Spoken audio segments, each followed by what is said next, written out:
ئەگەر شەوانە خەوی بەبێ دەنوێژ بەبێ شەونوێژ بەبێ هیچ زیکرێ بخوێنی تەمەڵی لە ئەمانە کردووە تەمەڵی لەم خاڵەیە مەکە کە لە ناوی جێگەکەتە ئەتوانی جێبەجێکی یامە صلی الله عليه وسلم فەرمی هەر کەسێ دوو ئاەتی کۆتایی سوڕەتی بەقەرە بخوێنێ بۆ ئەو شەوەی بەسێتی ئینشاءڵڵا جێ ئامانەت بۆ ئەگرێتەوە. دوو ئاەتی زۆر ئاسان ها لە سوڕەتێکی مبارەکە کاتێکی زۆر کەمی گەرەک بۆ خوێندنەوەی تاماشاکەن ئێستا بۆتانی خوێنمەوە ئێوەش دەتوانن دوای منەوە دووبارەی بکەنەوە دڵنیاتان نەکەمەوە لە ماوەی چەند ڕۆژێک بۆ خۆتان لەبەرێکە. أعوذ بالله من الشيطان الرجيم.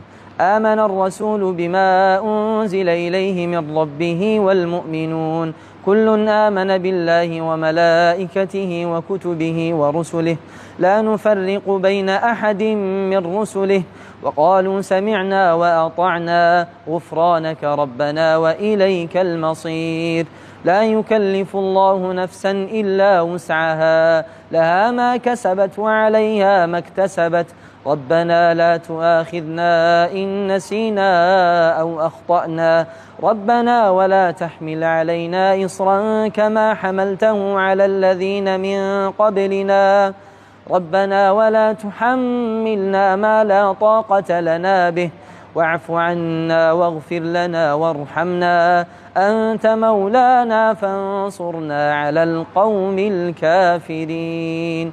هاچەند ئاسانە لە پێش خەوتن بیکە بەرنامەت و لە بیری مەکە. سلام عليكم.